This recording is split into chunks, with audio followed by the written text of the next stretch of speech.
I want to share some thoughts and some feelings on this kind of underlying feeling of not being productive enough or not doing enough with your life, falling behind, or in some cases, a kind of a FOMO. Like maybe you're not actually out doing enough or experiencing enough. That's not really how I feel this so much, but all of those I think would apply. And to be honest, I've got so many different things that I want to say about this. There's so many things I want to share from my own experience, and hopefully you can relate to some of that I'm not 100% sure where to start. But I have a couple of notes and prompts, so let's just start somewhere. So in my own experience, what's kind of happened for me over the last really over the last couple years, but particularly the last year, is that my life has gone from being completely disorganized and just an absolute mess with no real rhyme or reason most of the time. Up until I was probably about 24, like I had some periods that are a bit clearer headed, but a lot of that time I was just lost and absorbed in whatever I was doing. And that, it could have been good or bad stuff. For a long time there, I was struggling with a really bad eating disorder, and that absorbed so much of my time and energy, both being stuck in that and trying to figure out how to manage it or how to get over it, or thinking that I'd got over it and then finding myself in the exact same position. And I think for such a long time, I was in denial of how much of a problem that was for me. But it absorbed me, like really, like the whole thing absorbed me for years. Like it was such a prominent feature of every day of my life. And I used to think that I was really into gymming and bodybuilding, and that was my thing, that was my passion.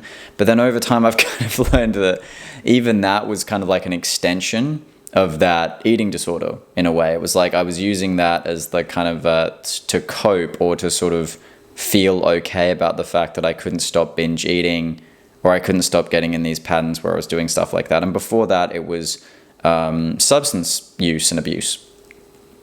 I kind of stopped the bulk of that when I was about 20 or 21, but I'd still have these phases where I'd go back into that, and I just my impulse control is just so bad with those kind of things. And what I tend to do is I think I don't really want to be in that place, and then when I am, it's like I assume it's not going to last very long, so it's like I just do a lot, and I'm like, okay, I'm just going to have this like 1 or 2 week binge, and in my mind, like the narrative there is that like I'm going through this really bad place, and it's just like part of my story, if that makes any sense. It like helps me justify the fact that I'm not aligning with my life or my behavior.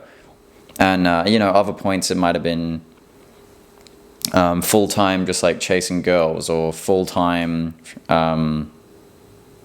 whatever, like I feel like I've always just been absorbed in something, and my actual outer life situation was really just like, I don't even know how I was getting by, because I left home when I was 20, but I guess I was living with friends, I was living with partners, and I was always, maybe I had like a little job here and there, and I was just like but it was chaos, absolute chaos. And I say all that rather vulnerably, just to say that I think what's happened over the last couple of years is that a lot of that's calmed down. I don't really have any super prominent addictions that take up a lot of my time or energy anymore. I've found a place with a housemate. I'm on a lease. I have an official job. I don't work a lot. I actually just work a couple days a week, and without getting into all of what I do, like my job is basically such that I don't have to work that much, and that little bit that I work, because of the awkward times and because of what I do, affords me what maybe a regular job would give me 3 or 4 days a week worth of pay, like a casual, like a retail job or something. So I'm not rich or anything like that at all, like in any respect. Basically, actually, I will talk about this later. I should have another job. But I've got myself to the position where I have work and I can pay my bills, I can pay my rent, I can have a little bit of savings, I can afford to have a lifestyle I want. You know, I can take my girlfriend out for dinner a couple times. You know, you get the idea. Buy clothes, books, all that. And you know, on top of that, also I've found someone I really like in my life, and it's not been that long, but I really like being with her. I really like spending time with her, and I'm coming to find that there's some completeness that in life that maybe I haven't had for a long time, a couple years since I was in the last relationship I was. And look, with this girl, we're not even like boyfriend and girlfriend official. It's just something that has been really good recently. And you know, on top of that, I have good friends and I have a lot of hobbies and interests. And I'm just saying all this to say that I think things have stabilized a lot from like a complete chaos and a complete mess to something that's more workable and reasonable. Having said all that, if you had said to me a year ago, your life will be where it is now, I would have said, wow, that's so much better. I'm so glad that it's going in that direction. But what I've noticed with all that being the case is it's almost like because everything was so chaotic before, all of my attention was just getting on being stable, sorry. And now I'm a bit more stable. I think maybe this is like the neuroticism in me. It's like I'm more aware of the areas that I need to improve in. And I think some of them are the fact that although things are stable, I'm kind of like just outside of like breaking even with things. You know, it's like taken a lot of work and energy just to get to the point where I'm kind of like neutral with things. And that's really what I want to wrap on in this video, is what that seems like and feels like to me. And it's not a how-to video, it's not a it's none of that. It's just me being honest about what that's like. I think that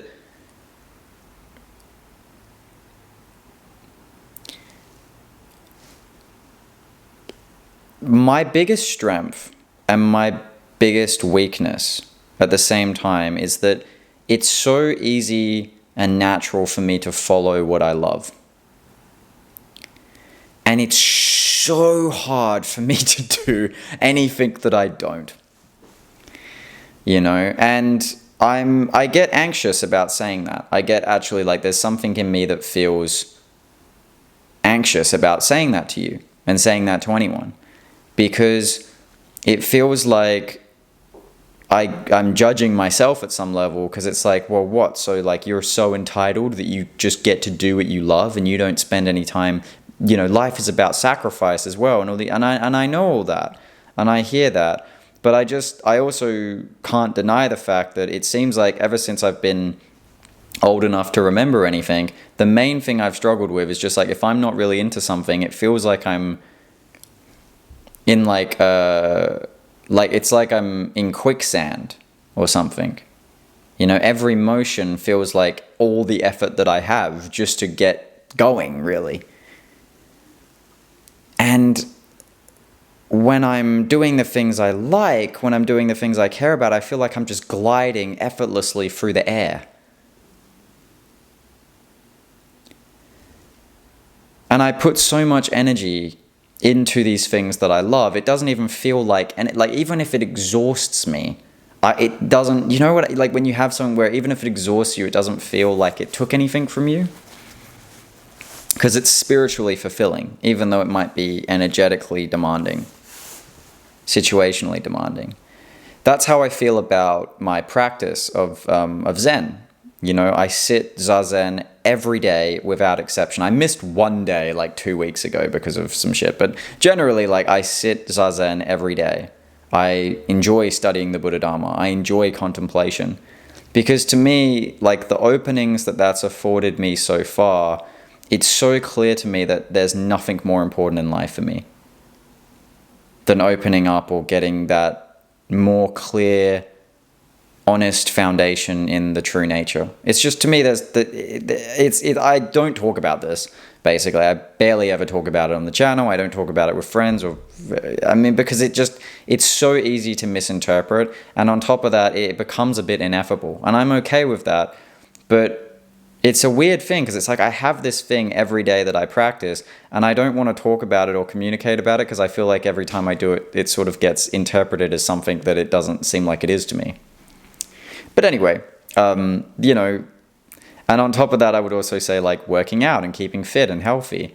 I like doing that. I just make sure that happens every day. Going for long walks, getting out into nature. I think another thing I've really noticed is opening up my heart to other people. Romantic or platonic connections, or even making amends with my family.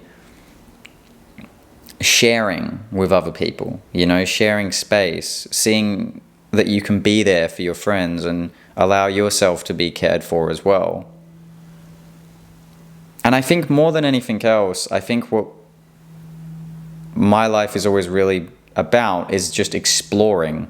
And it can be exploring the inner domain or the outer domain, but I'm so in rhythm, I'm so in flow when I'm just exploring the world or exploring self. Oh God, my neighbors started like air blowing. It's just, as soon as you start making a video, I swear, it's like the whole universe conspires against you to... I'm just going to keep going. Yeah, those things are so meaningful to me. And then when it comes to things like, for example, I said about the job that I have, I should actually have a second job. That would be the financially responsible thing to do, for sure. Get another job. Get a retail job 2-3 days a week. That way I could pay everything with that job and save everything else that I'm earning. And, you know, like I could accumulate a pretty good savings. So when I need to move out of this place, it will be easier for me to transition to the next one. Or, you know, it'll be easier for me to travel at the end of the year if I want to. Or to you know, just buy things when I need them.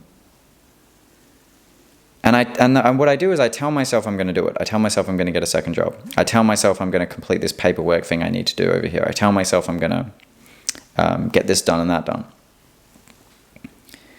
But I procrastinate it, you know? And I think the way it seems to me some people look at procrastination is they look at it kind of like, oh, I'm just, you know, I must have ADHD, or I must not be able to do, you know, or I'm just like But for me, my theory on procrastination, just as I see it, is that I think that we're often enculturated and taught to do a lot of things that we're never really interested in to begin with.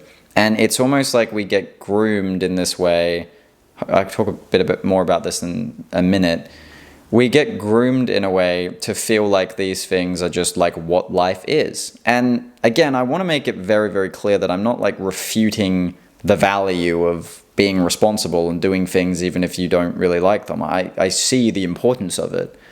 Like I said, there's a self-anxiety about coming off as entitled in saying this. But I have to be honest about how I feel about it, or I'm just doing a disservice to you and myself even making this, right, if it's not authentic. I think that we get groomed into living lives that are not really necessarily suited to us personally a lot of the time. And people seem to develop this thing. The way I'm thinking about it in my head is like, you know, when you're a kid and you just have so much zest for life and activity, you just want to do this thing, have this experience, or play or shout, or like, you know, like you just have this raw aliveness that just seems to shoot up from somewhere inside of you. It's this instinctual aliveness that you have when you're a kid. You see it in kids. This not giving a fuckness and just being, relishing in your experience. And you know, like, if your parents are good parents, what they're probably going to try to do is strike a balance with you, right? They're going to say, you're going to say, no, but I want to, and you know, they're going to say, I know you want to do that, but, and that's so important, right? It's developing temperance and understanding the appropriate times to play and not to play. Like, I get that. But it's that but part of it. It's the but ellipsis that I struggle with so much. That seems to be my biggest weakness.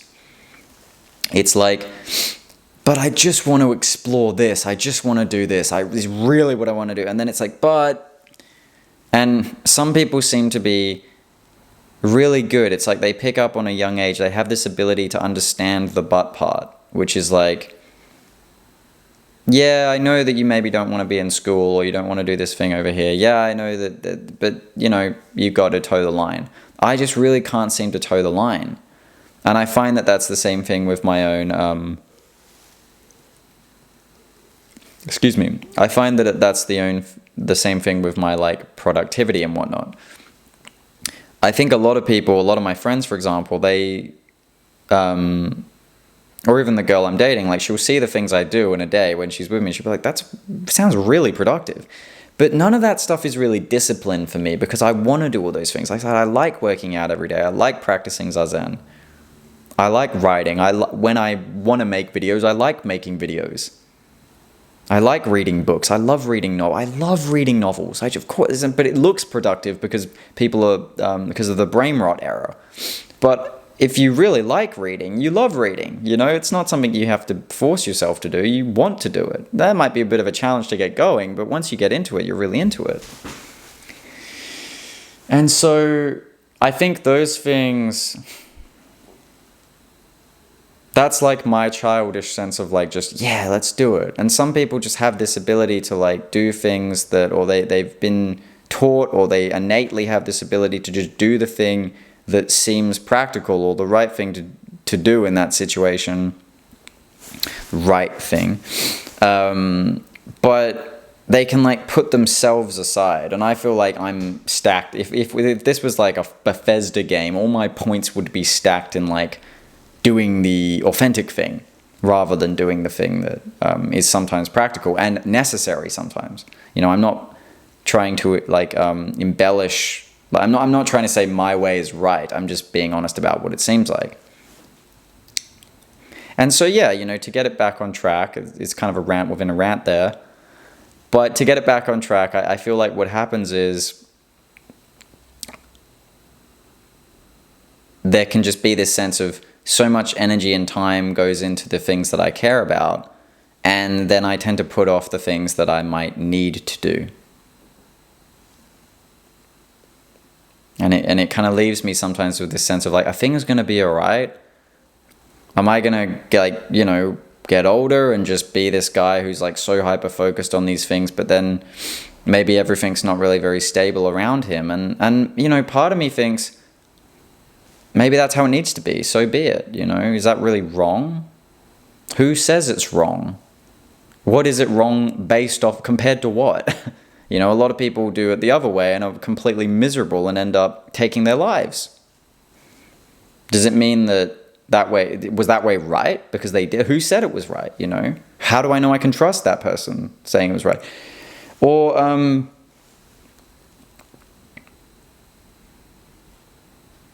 maybe there's a way to strike a balance with it. Maybe I meet someone who, you know, is very wealthy but very blocked, and maybe we strike up some kind of deal. I don't know. It's just, you never really know, right? We think we know. We think we know how it all works. Like, come on, let's be honest. We kind of all think we know how it works. But I don't know. There's been lots of times where I've thought I knew how things worked, and I've been boulder dashed and been like, oh, wow, I was totally off about how that happens.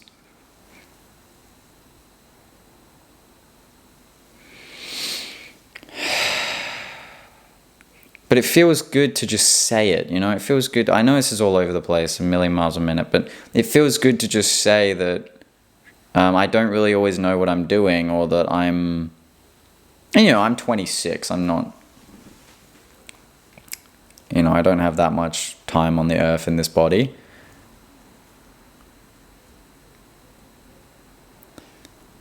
But yeah, it feels good to say it. It feels good to say that sometimes I just don't know what the hell I'm doing, or I feel like I'm putting things off. Do you guys find that, for me, like, what happens sometimes is I'll have something in the background and there's this kind of sense of like not being kind to myself. Like there's something that's like, it's like festering, and it might be a procrastination or something. And sometimes even when I do the things, it doesn't really go away. And then what seems to happen is that this energy gets carried around for a while, and it's like in the background, but it kind of pervades my interactions and experience to some extent or another. And then what I find happens is, like, eventually Could be at a random time. I've had this happen when I've just been in like a restaurant or a bakery, like not trying to do like a trauma release but sometimes it happens in a more obvious environment. Like I might be doing some mirror gazing or an eye gaze with someone, or sitting in zazen, or doing a trauma healing exercise or something. But it could happen anytime. There's just this release at some point. I just notice it where it's like, oh, like I forgot that I loved myself. I think some people forget that they love themselves their whole life. Sometimes I meet people and I can look at them and be like, I feel like you don't know that anymore. Because I think we all have it when we're younger. Or most of us, almost all of us probably have it when we're younger. But it's like sometimes I just wake up from that days and it's like, whoa, I was being like cruel to myself for like 4 days or a week there, a month there, What the hell? Subtle, but was always there. And then when you open up to that sense of like, oh, things will be okay. It's like the parental quality inside of you like shines through. And even then there can be this like nagging sense of doubt that's like, oh, well, maybe you feel like it's going to be okay now, but maybe we'll be fucked later,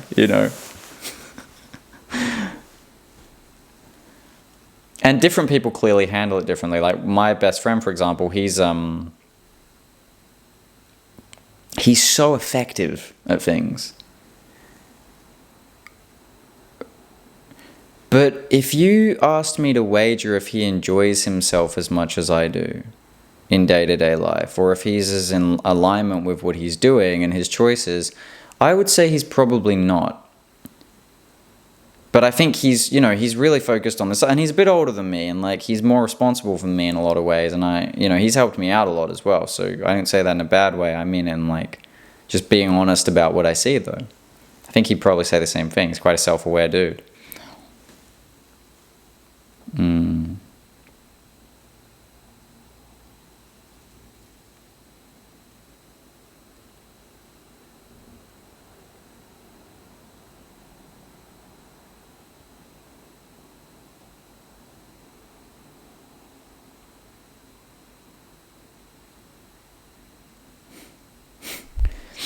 I think some of the upsides of following more what you like and what you care about rather than just the things that you feel like you should have done, especially maybe this is more prominent, like more obvious, I think, when you're younger, because it's like you've kind of, like said, a Bethesda game, you've like hyper stacked these areas and then not the others. I think that like one upside to the way that I have done things, and maybe you'll relate if you relate to any of this, is that like my reverence, appreciation, and enjoyment in day-to-day life is way higher than almost anyone I know. Like I do wake up excited most of the time. I am looking forward to even going to work later today. I can't wait to see my girl tomorrow. I can't wait to read after this video. I can't wait to maybe cut it up. It's like, it's not like this nervous excitement of like, oh, I can't wait. It's like, it's not like Christmas is coming excitement, but it's more like, I'm good. Like I'm in doing what I'm doing here. Like I'm enjoying it. I'm working here, and it's like, I like that. I like the rhythm or the flow of what I'm doing.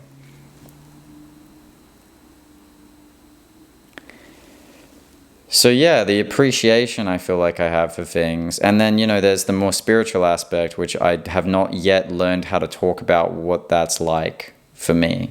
I've talked about some of it with my teacher and he can fill in blanks, but when there's openings from your practice and things, it's like, yeah, I don't know what to say about that, but there is a great level of appreciation and reverence in that. I think also another thing I'd say is like rare insights or like recognition of like subtleties in self or other and nature in general. I think when you follow the things that you care about the most, especially if they're more on the subjective side of the inner side, you start to notice little things about how people operate and about how the world operates and how the structures inside of you move and work. that can be, again, very hard to communicate a lot of the time, but you just know them at some level. It's like, you recognized it very clearly. It was illuminated to you somehow.